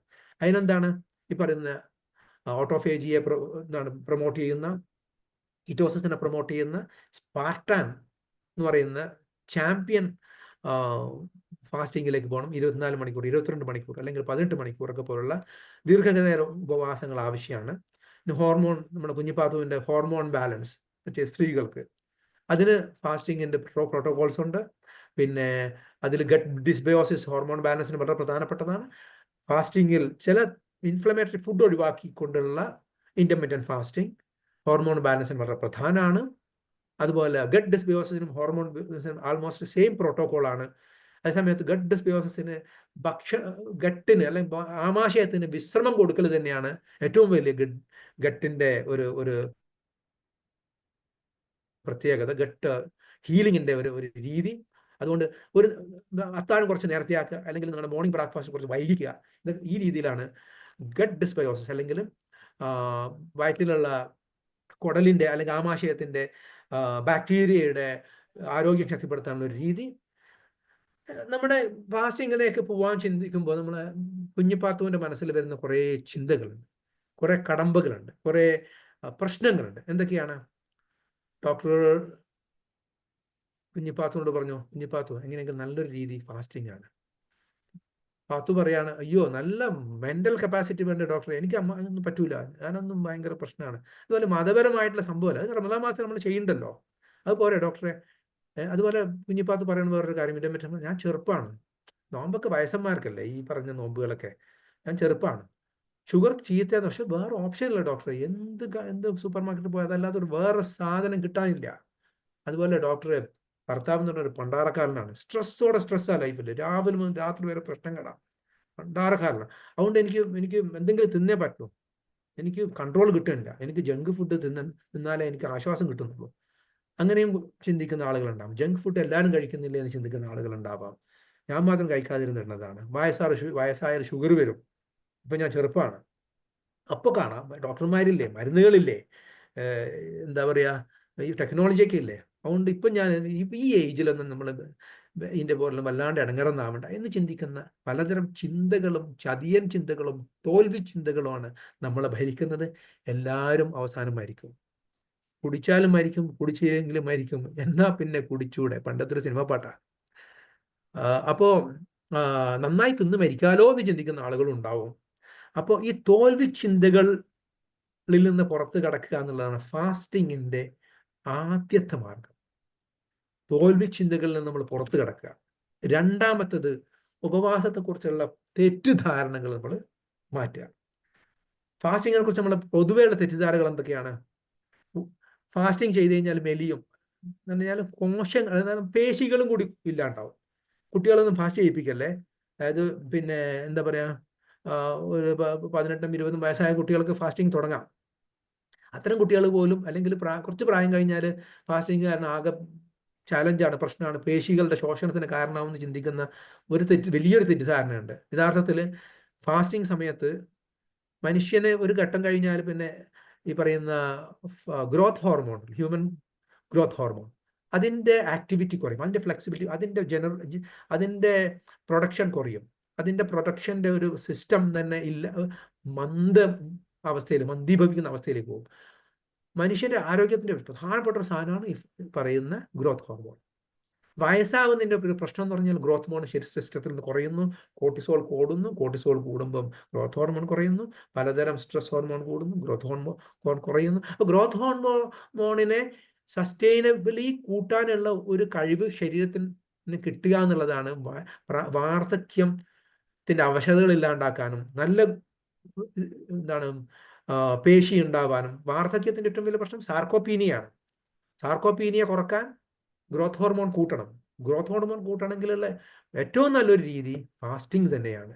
ഇൻഫ്ലമേറ്ററി ഫുഡ് ഒരു ഭാഗമാണ്, പക്ഷേ ഫാസ്റ്റിംഗ്, സ്ട്രെസ് ഒരു ഭാഗമാണ്. Fasting is A very important tool for sustainable growth hormone production. 50 60 വയസ്സിൽ 40 വയസ്സുകാരൻ്റെ 30 വയസ്സുകാരൻ്റെ തോതിലേക്ക് ഗ്രോത്ത് ഹോർമോണിനെ കൊണ്ടുപോകാൻ fasting is A wonderful tool. അതുപോലെ ഉപവാസം മെറ്റബോളിസത്തിന് കൊളാക്കും. മെറ്റബോളിസത്തെ ബാധിക്കും. ഇത് ചിന്തിക്കുന്ന ആളുകളുണ്ട്. 3 ദിവസമൊക്കെ ഫാസ്റ്റ് ചെയ്ത് കഴിഞ്ഞാൽ മെറ്റബോളിസത്തിലൊക്കെ ഒരു ഡാമേജിങ്, സ്ലൈറ്റ് ഡാമേജിങ് എഫക്റ്റ് ഉണ്ടാകുള്ളൂ. അതുവരെ മെറ്റബോളിസം ഹോർമറ്റിക് എഫക്റ്റിലൂടെ, ഹോർമസിസ് എന്ന് പറയുന്ന സംഭവമുണ്ട്, മെറ്റബോളിസം ശക്തിപ്പെടും. നേരത്തെ പറഞ്ഞ പോലെ കീറ്റോസിസിലേക്ക് പോകുന്ന മെറ്റബോളിക് ഫ്ലെക്സിബിലിറ്റി. ഉപവാസം യഥാർത്ഥത്തിൽ സ്ലഗ്ഗിഷ് മെറ്റബോളിസത്തിനെ മാറ്റിയിട്ട് സസ്റ്റൈനബിൾ ആൻഡ് സ്ട്രോങ് മെറ്റബോളിസത്തെ നമ്മൾ കൊണ്ടുപോകുന്നു എന്നുള്ളതാണ് ഉപവാസത്തിൻ്റെ പ്രത്യേകത. അതുകൊണ്ട് തന്നെ ഉപവാസം ഒരു നഷ്ടമല്ല, വലിയ ലാഭം തരുന്നതാണ്. ഈ പറഞ്ഞ തെറ്റിദ്ധാരണകളുടെ ഓപ്പോസിറ്റാണ് യഥാർത്ഥ സത്യം എന്നും കൂടി മനസ്സിലാക്കുക. വേറൊരു കാര്യം, 4-5 മണിക്കൂർ കഴിഞ്ഞാൽ മനുഷ്യൻ ഭക്ഷണം കഴിച്ചില്ലെങ്കിൽ എന്തൊക്കെയോ കുഴപ്പമുണ്ടാവാൻ പോവാണെന്ന് ചിന്തിക്കുന്ന ആളുകളാണ് നമ്മളൊക്കെ. അങ്ങനെയാണ് നമ്മളുടെ ഫുഡ് ഇൻഡസ്ട്രി നമ്മളെ പരിശീലിപ്പിക്കും. കാരണം കാർബ് തിന്ന് ശീലിച്ച ആളുകൾക്ക് 3-ാം മണിക്കൂറിൽ വിശക്കാൻ തുടങ്ങും, 4 മണിക്കൂറിൽ വിശപ്പ് കൂടും, 5-ാം മണിക്കൂറിൽ ചിന്ത മൊത്തം വിശപ്പ് മാത്രമായിരിക്കും. അപ്പോൾ കൂടെ കഴിക്കണമെന്ന് വിശ്വസിക്കുന്ന ആളുകളാണ് നമ്മൾ. ഈ പറയുന്ന അങ്ങനെയാണ് ഫുഡ് ഇൻഡസ്ട്രി നമ്മളെ വളർത്തി കൊണ്ടുവന്നിരിക്കുന്നത്. അതിൽ നിന്ന് പുറത്ത് ചാടിയില്ലെങ്കിൽ ഒരു രക്ഷയുമില്ല. അപ്പോൾ കൂടെ കഴിക്കണം എന്നുള്ളൊരു നുണയാണ്, ഒരു അബദ്ധമാണ്. ഷുഗർ ബാലൻസിലൂടെ കീറ്റോൺ മെറ്റബോളിസത്തിലേക്ക് പോയാൽ നമ്മുടെ വിശപ്പിനെ നമുക്ക് നിയന്ത്രിക്കാൻ പറ്റും. ഗ്രെലിൻ എന്ന് പറയുന്ന ഹോർമോൺ പിന്നെ മെരുക്കാൻ പറ്റും, അത് വഴിക്ക് വരും. അങ്ങനെ നമ്മൾ കൂടുതൽ സസ്റ്റൈനബിൾ ആയിട്ട് നമുക്ക് എന്താണ് ജീവിക്കാൻ പറ്റും. നമ്മുടെ ഭക്ഷണം കഴിക്കേണ്ടതെന്നുള്ള ഈ അബദ്ധധാരണ നമ്മൾ മാറ്റേണ്ടിയിരിക്കുന്നു. അതുപോലെ വേറൊരു വലിയൊരു അബദ്ധധാരണയാണ്, റമദാൻ മാസമായി കഴിഞ്ഞാലൊക്കെ വളരെ എൻ്റെ ചില കൂട്ടുകാരൊക്കെ പറയും, ഡോക്ടർ ഇതൊക്കെ വലിയ ക്രൂരതയല്ലേ, വലിയ തെറ്റല്ലേ, നിങ്ങൾ 10 മണിക്കൂർ 14 മണിക്കൂർ വെള്ളം കഴിക്കാണ്ടിരിക്കാന്നൊക്കെ പറഞ്ഞ് വലിയ തെറ്റല്ലേ എന്നൊക്കെ പറയുന്ന ആളുകളുണ്ട്. അല്ല, സയൻസ് പറയുന്നത് വേറെ കാര്യങ്ങളാണ്. യഥാർത്ഥത്തിൽ 10 മണിക്കൂർ വരെയൊന്നും ഡീഹൈഡ്രേഷൻ ഒരു സംഭവമല്ല.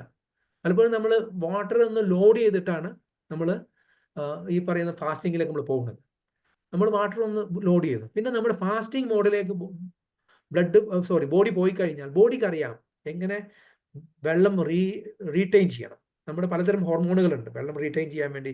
വാസോപ്രസിൻ പോലുള്ള ഹോർമോണുകളുണ്ട്, ആൻറ്റി ഡയോററ്റിക് ഹോർമോണാണ്. ചില ഹോർമോണുകളിലൂടെ നമ്മൾ ഹോർമോണും കൂടി അവിടെ ശക്തിപ്പെടുകയാണ്. അങ്ങനെ നമ്മൾ ബോഡി കൂടുതൽ നേരം വെള്ളത്തെ നിയന്ത്രിക്കാൻ പഠിക്കുന്നത് ഫാസ്റ്റിങ്ങിലാണ്. അതുപോലെ 14 മണിക്കൂർ കഴിയുമ്പോഴേ 10 മണിക്കൂർ 11 മണിക്കൂർ കഴിയുമ്പോഴേ മൈൽഡ് ഡീഹൈഡ്രേഷൻ തുടങ്ങുകയുള്ളൂ. മനുഷ്യന് നിർബന്ധമായും കിട്ടേണ്ട ഒരു സാക്ഷരതയാണ് മൈൽഡ് ഡീഹൈഡ്രോസിസ്. ഒരു അത്യാവശ്യം ഡീഹൈഡ്രേഷൻ എന്നുള്ളത് മനുഷ്യൻ്റെ ശരീരത്തിന് കിട്ടേണ്ട ഒരു അവസരവും ഒരു ഗുണവുമാണ്. അതിലേക്ക് എത്താൻ ഫാസ്റ്റിംഗ് സഹായിക്കും. ഡീഹൈഡ്രേഷൻ എപ്പോഴും വലിയ അബദ്ധമല്ല. മൈൽഡ് ഡീഹൈഡ്രേഷനിൽ ഹോർമസിസ് നടക്കും. ബോഡിയിൽ ഈ പറഞ്ഞ പോലുള്ള ഹോർമോൺസ് ഉണ്ടാകും, വാസോപ്രസിൻ പോലുള്ള ഹോർമോൺസ് ഉണ്ടാകും.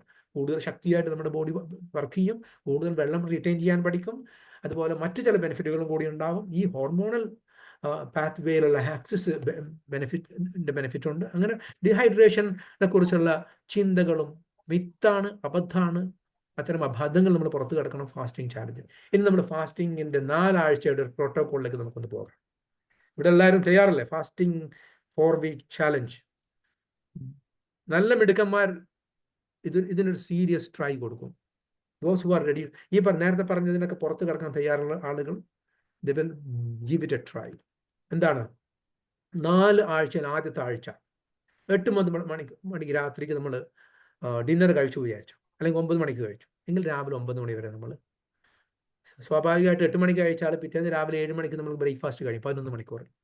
ഇനി മുതൽ അങ്ങോട്ട് 11 മണിക്കൂറിന് പകരം 12 മണിക്കൂറിൽ, ചില 10 മണിക്കൂറിൽ തന്നെ നമ്മൾ ബ്രേക്ക്ഫാസ്റ്റിലേക്ക് പോകും. രാത്രി വൈകിട്ട്, ഗൾഫിലൊക്കെ അങ്ങനെയാണ്, 10 മണിക്കൊക്കെയാണ് ഭക്ഷണം കഴിക്കുക.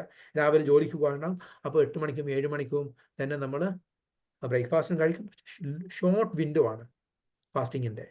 സ്വാഭാവികമായിട്ടും നമ്മൾ ഇന്ന് തീരുമാനിക്കും ഞാൻ 12 മണിക്കൂറിലേക്ക്. പലരും അറിയാതെ 12 മണിക്കൂർ, ഇപ്പോൾ ഗൾഫിൽ വേറൊരു സംഭവം ഉണ്ട്, അങ്ങനെ 12 മണിക്കൂറിലേക്ക് അറിയാതെ പോകും. അവിടെ ഒരു ലക്ഷ്യമില്ല, അറിയാതെ നമ്മൾ 12 മണിക്കൂറിലേക്ക് പോകാറുണ്ട്. സ്വാഭാവികം രാത്രി ഒരു 10 മണിക്ക് ഭക്ഷണം കഴിച്ചാൽ പിന്നെ കഴിക്കുന്നത് ഓഫീസിൽ പോയിട്ട് എന്തെങ്കിലും സമയം കിട്ടുമ്പോഴൊക്കെ ആയിരിക്കും. അപ്പോൾ അവിടെ ഒരു ലക്ഷ്യമൊന്നുമില്ല, അറിയാതെ നമ്മൾക്ക് ചില ഫാസ്റ്റിങ്ങിൻ്റെ ചില നിമിത്തങ്ങളിലേക്ക് നമ്മൾ പോകുന്നേ ഉള്ളൂ. പക്ഷെ നാളെ മുതൽ ഇതിൽ ചേരുന്ന ആളുകൾ, ഈ ചിന്ത തലയിലെടുക്കാൻ തരുന്ന ആളുകൾ 12 മണിക്കൂർ ഫാസ്റ്റിംഗ് വിൻഡോ, 12 മണിക്കൂർ കഴിഞ്ഞാലേ എന്തെങ്കിലും കഴിക്കുള്ളൂ എന്ന് തീരുമാനിക്കുന്നു. 8 മണിക്ക് കഴിക്കുന്ന ആളാണെങ്കിൽ 9 മണിക്ക് കഴിക്കുക. 7 മണിക്കെന്ന് കഴിക്കുന്ന ആളാണ് 11 മണിക്കൂർ ആയുള്ളൂ, 8 മണിക്ക് കഴിക്കുക. ഇങ്ങനെ ഒരു സാധ്യതയിലേക്ക് ചിന്തിച്ചു നോക്കുക. That is the baby sit. ഒന്നും സംഭവിക്കാൻ പോകുന്നില്ല. എല്ലാവരും പൊതുവെ 10 മണിക്കൂറും 12 മണിക്കൂറൊക്കെ ഭക്ഷണം കഴിക്കാതെ ഉറങ്ങുന്ന ആളുകളാണ്. ഈ ഉറക്കിൻ്റെ ആനുകൂല്യം ഉപയോഗപ്പെടുത്തിയിട്ട് സ്റ്റാർട്ട് ഫ്രം ദാറ്റ്. ഒരു 7 ദിവസം അങ്ങനെ പോട്ടെ. 8 ദിവസം മുതൽ അത് ഒരു 2 മണിക്കൂറും കൂടി രാവിലെ നിങ്ങൾ 8 മണിക്ക് കഴിച്ചത് 10 മണിയിലേക്ക് കൊണ്ടുപോകും. രാത്രി 8 മണിക്ക് തന്നെ. നിങ്ങളുടെ രാത്രി ഭക്ഷണം 8 മണിക്ക് തന്നെ. 10 മണിക്ക് പകരം ഒരു 8 മണിക്ക് പകരം 10 മണിയിലേക്ക് ബ്രേക്ക്ഫാസ്റ്റ് കൊണ്ടുപോകാം. ബ്രേക്ക്ഫാസ്റ്റ് നിങ്ങൾ സാധാരണ കഴിക്കുന്നത് ബ്രേക്ക്ഫാസ്റ്റ് തന്നെ, ലഞ്ച് അത് തന്നെ, ഡിന്നർ അത് തന്നെ, നോർമൽ ഡയറ്റ്. ബട്ട് ഈ ഫാസ്റ്റിംഗ് വിൻഡോ ഒന്ന് ബ്രോഡൻ ചെയ്യാം. ഒന്ന് നിങ്ങളുടെ ബ്രേക്ക്ഫാസ്റ്റ് ഒന്ന് തള്ളുക. ഇനി അത് ബുദ്ധിമുട്ടാണെങ്കിൽ നിങ്ങളുടെ ഡിന്നർ നേരത്തെ ആക്കുക. Go for N early dinner.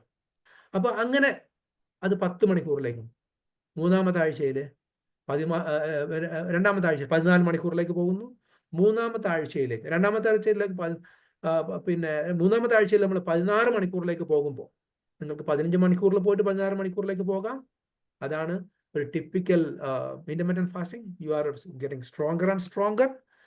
പിന്നെ അപ്പം നിങ്ങൾക്ക് ഒരുപാട് നേരത്തെ പറഞ്ഞ മെറ്റബോളിക് ബെനിഫിറ്റുകൾ കിട്ടുകയാണ്. മെലിയലും തടി കുറയ്ക്കലും ഫാറ്റ് കുറയ്ക്കലും ഹോർമോണിനെ ശരിയാക്കലൊക്കെ നടക്കുകയാണ്. അപ്പം അതിന് നിങ്ങൾക്ക് ഒരു ബ്രഞ്ചിലേക്ക് പോകാം. അല്ലെങ്കിൽ നിങ്ങൾക്ക് 11 മണിക്കൂർ എന്തെങ്കിലും ഒരു ഫാറ്റി ഫുഡോ അല്ലെങ്കിൽ ഒരു പ്രോട്ടീൻ ഫുഡോ കഴിച്ചു, ഐഡിയലി ഫാറ്റി ഫുഡ് കഴിച്ചിട്ട്, ഈവൻ നിങ്ങൾക്ക് 10 മണിക്ക് വേണമെങ്കിൽ ഒരു ഫാറ്റി ഫുഡ് കഴിക്കാം, ഇൻസുലിനെ പ്രൊവോക്ക് ചെയ്യാത്ത എന്തും കഴിക്കാം, ഒരു ജ്യൂസ് കഴിക്കാം, ജ്യൂസ്. നിങ്ങൾക്കൊരു കാപ്പി കുടിക്കാം, 7 മണിക്കോ 8 മണിക്കോ നിങ്ങൾക്ക് ഒരു കാപ്പി കുടിക്കാം, നിങ്ങളുടെ ഫാസ്റ്റിംഗ് മുറിയില്ല. നിങ്ങൾക്ക് ബ്രഞ്ചിന് ഒരു പ്രോപ്പർ ബ്രഞ്ച് കഴിക്കാം, രാത്രി ഫുഡ് കഴിക്കാം. അങ്ങനെ ഒരു 16 hours നിങ്ങൾക്ക് എന്തെങ്കിലും ഒരു ഫാറ്റി ഫുഡ് നിങ്ങൾക്ക് 8 മണിക്കോ 9 മണിക്കോ കഴിക്കാം. ഒരു പ്രോപ്പർ ബ്രഞ്ച് കഴിക്കുന്നു, ഒരു ഏർലി ഡിന്നർ കഴിക്കുന്നു. നിങ്ങൾ 16 മണിക്കൂറിലേക്ക് എത്തുന്നു. 18 മണിക്കൂറിലേക്കും 20 മണിക്കൂറിലേക്ക് പോകാൻ പറ്റുന്നത് നിങ്ങളുടെ പേഴ്സണൽ ഫ്ലെക്സിബിൾ പ്രോട്ടോക്കോളാണ്. എന്തൊക്കെയാണ് ശ്രദ്ധിക്കേണ്ടത്? ആദ്യം തന്നെ നമ്മൾ നേരത്തെ പറഞ്ഞ മൈൻഡ് സെറ്റ് ഷിഫ്റ്റ് ആണ്. ഫാസ്റ്റിങ്ങിന് ശരീരത്തിന് കൊടുക്കുന്ന ഒരു റെസ്റ്റ് ആയിട്ടും ഒരു പോസിറ്റീവ് ബോഡി ഇൻസ്ട്രുമെന്റ് ആയിട്ട് മനസ്സിലാക്കണം. അവിടെ ഫാസ്റ്റിംഗ് ഒരു തകർച്ചയല്ല, ഒരു പരാജയമല്ല.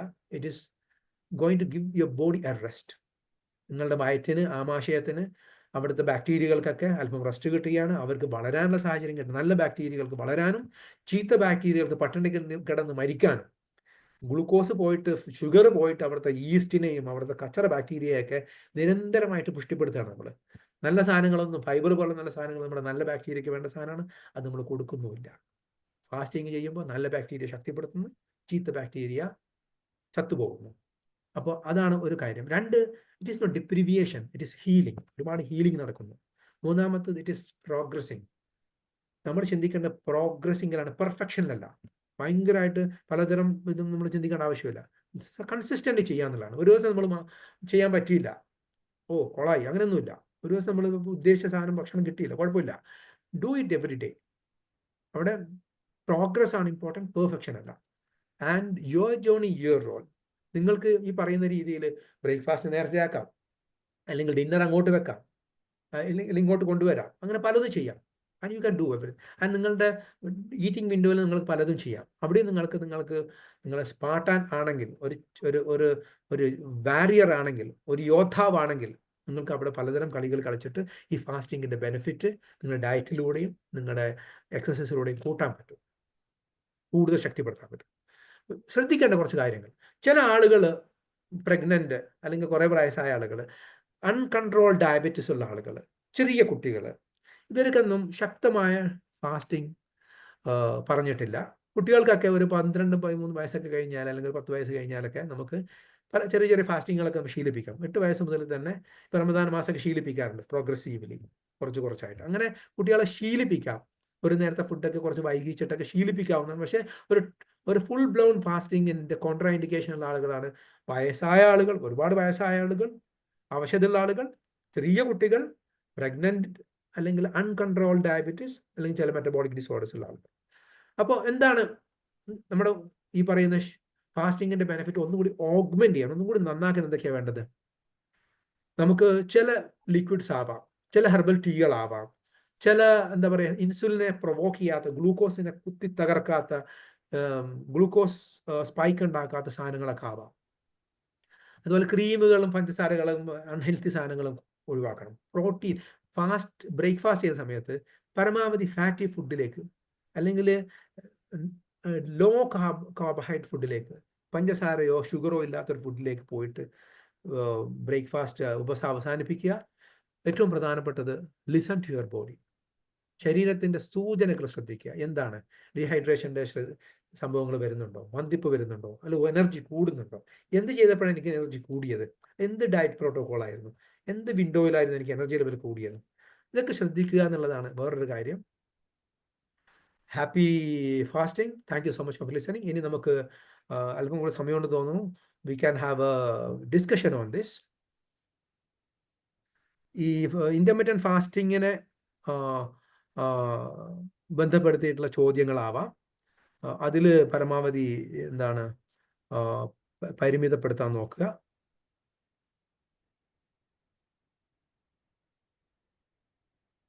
And thank you so much for listening to me. നമുക്ക് എത്ര മിനിറ്റ് ബാക്കിയുണ്ട്? ഡോക്ടർ 10 മിനിറ്റ് ബാക്കിയുണ്ട് ഡോക്ടറെ. ഞാനൊരു 10 മിനിറ്റ് ഇതിന് വെച്ചതാണ്. കാരണം ഇതിൽ ഏകപക്ഷീയമായിട്ട് പ്രസംഗിച്ചുകൊണ്ട് കാര്യമൊന്നുമില്ല. ആളുകൾക്ക് പലതും ചോദിക്കാനുണ്ടാവും. I encourage people to ask specifically on intermittent fasting or fasting in general. ഞാൻ എന്റെ കാര്യം ഒന്ന് പറയാം. ഞാനിത് ഡോക്ടർ പറഞ്ഞല്ലോ, ഒരു ലക്ഷ്യം നമ്മൾ നിർണയിച്ചുകൊണ്ട് നമ്മളൊരു കാര്യം ചെയ്യണോന്നുള്ളത്, ഇത് ഫാസ്റ്റിംഗ് ചെയ്യണോന്നുള്ളത്. അപ്പൊ ഞാൻ ഈ മധുരത്തിന് ഭയങ്കര അഡിക്റ്റഡ് ആയിട്ടുള്ള ഒരു വ്യക്തിയായിരുന്നു. അപ്പൊ ഈ മധുരം ധാരാളമായിട്ട് ഉപയോഗിച്ചു കഴിഞ്ഞാൽ അത് കൂടുതൽ പ്രശ്നങ്ങൾ ഉണ്ടാക്കും എന്നുള്ളത് മനസ്സിലാക്കിക്കൊണ്ട് ഒരു സെൽഫ് ലവിന്റെ ഭാഗമായിട്ട് ഞാനത് പൂർണ്ണമായിട്ടും നിരസിക്കുന്ന ഒരു അവസ്ഥയിലേക്ക് വരണമെന്ന് എനിക്ക് തോന്നി. കാരണം എന്തെങ്കിലും കേക്കോ അല്ലെങ്കിൽ മിഠായിയോ ലഡു ഇതൊക്കെ കണ്ടു കഴിഞ്ഞാൽ നമുക്ക് നിയന്ത്രിക്കാൻ പറ്റത്തില്ല. വീട്ടിൽ എപ്പോഴും ഇത് കാണുമല്ലോ, സ്നാക്സ്. അപ്പം പിന്നെ ഞാനത് നിയന്ത്രിച്ചതെങ്ങനെയാന്ന് വെച്ച് കഴിഞ്ഞാൽ രാത്രി ഫുഡ് കഴിച്ചു കഴിഞ്ഞാൽ പിന്നീട് ഒരു 12-14 മണിക്കൂറെങ്കിലും ഭക്ഷണം ഒഴിവാക്കണം എന്നുള്ളൊരു താല്പര്യം ഉണ്ടായി. അപ്പൊ മെയിൻ ആയിട്ടെന്ന് പറഞ്ഞു കഴിഞ്ഞാൽ എനിക്ക് ചായ ഒഴിവാക്കാൻ പറ്റാത്തൊരു കൂട്ടത്തിലാണ്. രാവിലെ എഴുന്നേറ്റ ഉടനെ ചായയിലാണ് ഞാൻ തുടങ്ങുന്നത്. അപ്പൊ ചായ ഇടുമ്പോൾ തന്നെ അതിൽ നല്ല മധുരം നമ്മൾ ആഡ് ചെയ്യും, ഷുഗർ ആഡ് ചെയ്യും. അങ്ങനെയാണ് ഒരു ദിവസം തുടങ്ങുന്നത്.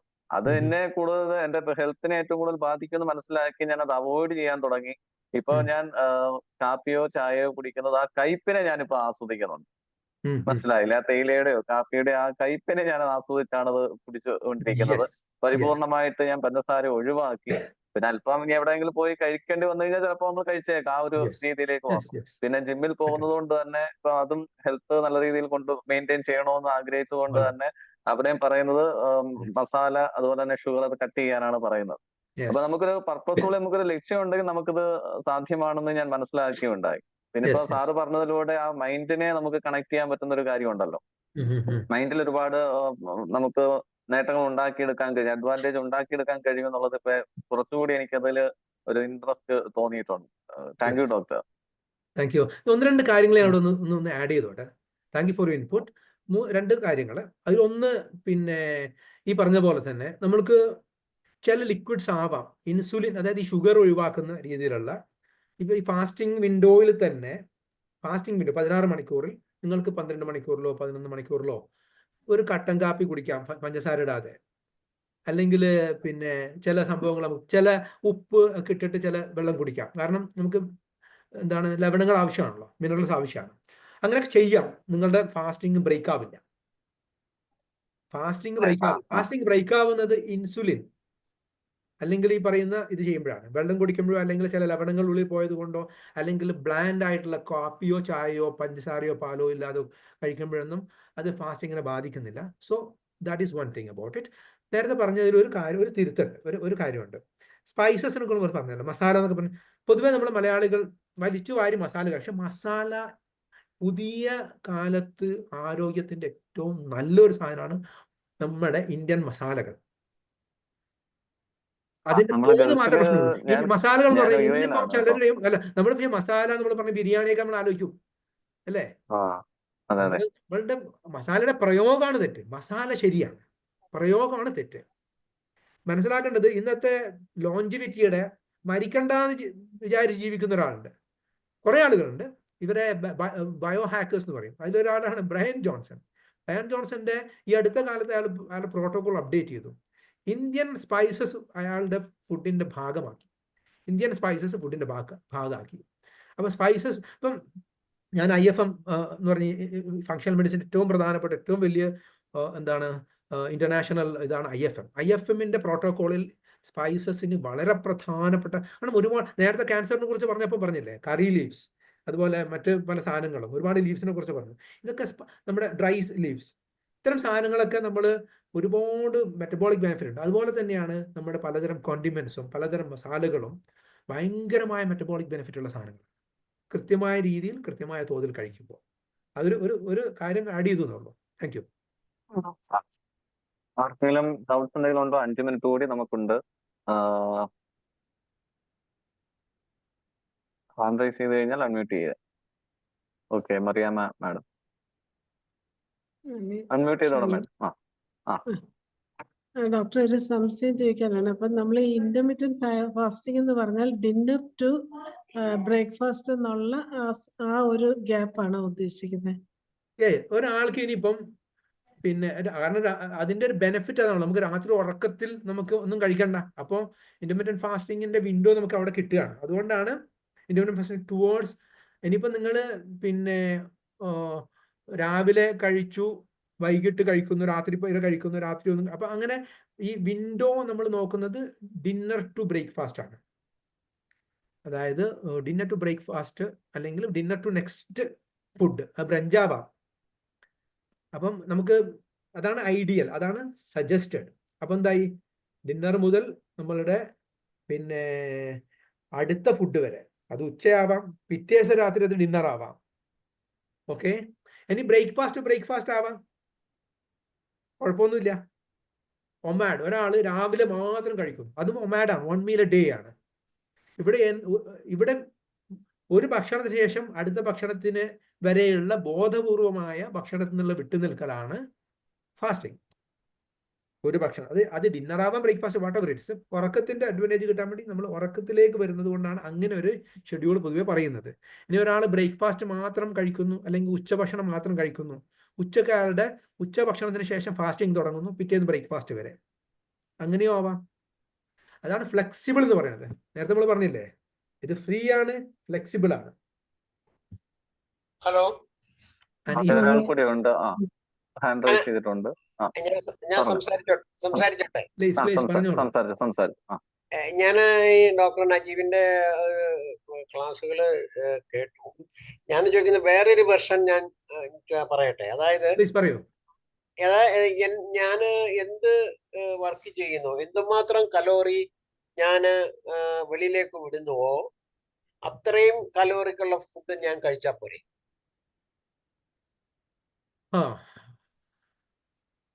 അത് ഒരു രീതിയാണ്. ഇന്റർമീഡിയറ്റ് ഫാസ്റ്റിംഗ് അതിൽ വരുന്നില്ല, അത് ഫാസ്റ്റിംഗ് രീതിയാണ്, അതിൽ തെറ്റൊന്നുമില്ല. പക്ഷെ കാലറി കൗണ്ടിങ് എന്നുള്ളത് ആധുനിക ശാസ്ത്രം അനുസരിച്ച് ഒരു മണ്ടൻ രീതിയാണ്. കാരണം കാലറി അല്ല ഇവിടുത്തെ പ്രശ്നം. നിങ്ങൾ ഏത് ടൈപ്പ്, ഉദാഹരണത്തിന് ഷുഗർ കാലറിയാണ്, ഫാറ്റ് കാലറിയാണ്. അപ്പം ഷുഗറി കാലറി മാത്രം നിങ്ങൾ കഴിക്കുന്ന ഒരാളാണെങ്കിൽ നിങ്ങൾക്ക് വലിയ ബെനിഫിറ്റ് ഒന്നും കിട്ടില്ല ചിലപ്പോൾ ഫാസ്റ്റിങ്ങിന്റെ. അപ്പൊ അങ്ങനെയുള്ള ചില വിഷയങ്ങൾ കാലറി ബേസ്ഡ് തോട്ടിൽ ഉണ്ട്. അത് നമ്മൾ നേരത്തെ പറഞ്ഞ ഇന്റർമീഡിയറ്റ് അല്ലാത്ത കാലറി റെസ്ട്രിക്റ്റഡ് ഫാസ്റ്റിംഗ് ഉണ്ട്, അതിന്റെ ബെനിഫിറ്റും ഉണ്ട്. അത് പൂർണ്ണമായ അബദ്ധം എന്നല്ല പറയുന്നത്. പക്ഷെ കാലറി എന്നുള്ളതിന് വലിയൊരു സംഭവമായിട്ട് കണ്ടിരുന്ന ഒരു കാലം ഉണ്ടായിരുന്നു. BMIനെ വലിയ കാര്യമായിട്ട് കണ്ടിരുന്ന കാലം ഉണ്ടായിരുന്നു. ആ കാലങ്ങളൊക്കെ കഴിഞ്ഞു. കൂടുതൽ തെളിച്ചവും വെളിച്ചവും നമുക്ക് ആരോഗ്യത്തെക്കുറിച്ച് മനസ്സിലായിട്ടുണ്ട്. ആ അടിസ്ഥാനത്തിൽ intermediate fasting is little more superior than the calorie restricted fasting. But calorie restricted fasting definitely have its place. തീർച്ചയായിട്ടും അതിന്റെ ബെനിഫിറ്റ് ഉണ്ട്, ഇല്ല എന്ന് ഒരിക്കലും പറയില്ല. ഈ പറയുന്ന പോലെ 5 day 2 days ഫാസ്റ്റിംഗ് ഉണ്ട്, 25 days 5 days എന്താണ് ഫാസ്റ്റിംഗ് ഉണ്ട്. ഭയങ്കരമായിട്ട് തടി മെലിയുന്ന ഫാസ്റ്റിംഗ് ആണ്, 5 ദിവസം കാലറി നന്നായിട്ട് റെസ്ട്രിക്ട് ചെയ്തു, 25 days നോർമൽ ഫുഡ്. ഇങ്ങനെ ചെയ്യുന്ന ആളുകളൊക്കെ ഉണ്ട്. എല്ലാ മാസം 5 ദിവസം നന്നായിട്ട് കാലറി റെസ്ട്രിക്ട് ചെയ്തു, ബെനിഫിറ്റ് ഉണ്ട്, ഒരു ഇല്ലാന്ന് ഒരിക്കലും പറയില്ല. പക്ഷെ ലോഞ്ചിവിറ്റി എന്നൊക്കെ പറയുന്ന സാധനമൊന്നും ഇവിടെ കിട്ടില്ല. അതിനൊക്കെ ഈ പറയുന്ന രീതിയിലുള്ള ഫാസ്റ്റിങ്ങിന്റെ ആവശ്യമാണ്. Thank you. Okay doctor, thank you so much. നമ്മുടെ ഇന്നത്തെ സെഷൻ വൈൻഡ് അപ്പ് ചെയ്യാനുള്ള സമയമായി.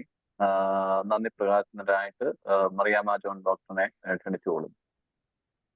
നന്ദി ഷാരൻ. പതിവ് പോലെ നജീബ് അഹമ്മദ് ഡോക്ടർ ഇന്ന് നമുക്ക് നല്ലൊരു ക്ലാസ്സാണ് എടുത്തത്. ഡോക്ടറുടെ എല്ലാ ക്ലാസ്സും ഇതുപോലെ ഒരു പ്രത്യേകതയുള്ള ക്ലാസ്സുകളായിരിക്കും. ഇന്ന് വളരെ താല്പര്യത്തോടെയാണ് ഞങ്ങൾ ഈ ക്ലാസ്സിൽ കയറിയത്. കാരണം ഇന്നത്തെ ഈ കാലത്ത് ഇന്റർമീഡിയറ്റ് ഫാസ്റ്റിംഗ് എന്നുള്ളൊരു വാക്ക് നമ്മൾ സ്ഥിരമായി കേട്ടുകൊണ്ടിരിക്കുന്ന ഒരു കാര്യമാണ്. അത് കൂടുതൽ അറിയണം എന്നുള്ള താല്പര്യം ഞങ്ങൾ ഉണ്ടായിരുന്നു. എന്തായാലും ഇത്ര നല്ലൊരു ക്ലാസ് എടുത്തു തന്ന നജീബ് ഡോക്ടർക്ക് ഹൃദയപൂർവ്വം നന്ദി അറിയിക്കുകയാണ്. അതുപോലെ ഡോക്ടറെ ഇതിൽ നമുക്ക് ഉൾപ്പെടുത്താവുന്ന ഫുഡുകളുടെ ഒരു രീതികളും ഓരോ ദിവസം ചേഞ്ച് ചെയ്ത് അങ്ങനെ ഒരു രീതികളും കൂടെ വെച്ചൊരു ക്ലാസ്സും കൂടെ എടുത്താൽ തീർച്ചയായിട്ടും തീർച്ചയായിട്ടും ഒന്നുകൂടെ ഉപകാരമായിരിക്കും എന്ന് അതെ അതെ തോന്നുന്നു. ഇതിൽ നമ്മൾക്ക് ചെയ്യേണ്ട കുറച്ച് കാര്യങ്ങളുടെ ഒരു ക്ലാസ് നമുക്ക് തീർച്ചയായിട്ടും വളരെ ഇതാണ്. പിന്നെ നമുക്ക് അടുത്തൊരു തെളിച്ചും കൂടി ഇത് കിട്ടും. നമുക്ക് ചാലഞ്ച് തുടങ്ങുന്നവർക്ക് നല്ലതാണ്. That think about it. നമുക്ക് ചെയ്യാം തീർച്ചയായിട്ടും. ഇത് വളരെ അത്യാവശ്യമാണ്. വളരെ ഇപ്പോഴും പ്രധാനം. നമുക്ക് കൺഫ്യൂഷൻ തീരുന്നില്ല. അതെ അതെ അപ്പോൾ അതെ എനിക്ക് ഒരു ക്ലാസ്സും കൂടെ ഇതിന് തുടർച്ചയായിട്ട് ഡോക്ടർ എടുത്തു തരണം. തീർച്ചയായിട്ടും ഇത്രയും നല്ലൊരു വിഷയം ഡോക്ടർ തിരഞ്ഞെടുത്തതിലും പ്രത്യേകം നന്ദി അറിയിക്കുകയാണ്. അതുപോലെ ഇന്നത്തെ ഈ സൂം വെബിനാറിൽ പങ്കെടുത്ത എല്ലാവർക്കും മോഡറേറ്റർ ഷാലുവിന് പ്രത്യേകം നന്ദി അറിയിക്കുന്നു. Thank you thank you Naveen doctor, thank you Mariyamma doctor. Okay, നാളെ നമ്മുടെ ഹാനുമാൻ ഡേ സെലിബ്രേഷൻ ആണ്. എല്ലാവരും വന്ന് സംബന്ധിച്ച് ആ പ്രോഗ്രാം വിജയിപ്പിക്കേണ്ടതായിട്ടുണ്ട്. അപ്പോൾ നമ്മുടെ ഫ്ലയറും ആ ടെക്സ്റ്റ് മെസ്സേജും ഒക്കെ മാക്സിമം പല ഗ്രൂപ്പുകളിലേക്കും ഷെയർ ചെയ്യുക. പ്രോഗ്രാമിലേക്ക് കടന്നു വന്ന് പ്രോഗ്രാം വിജയിപ്പിക്കുക. Okay, thank you all. Good night.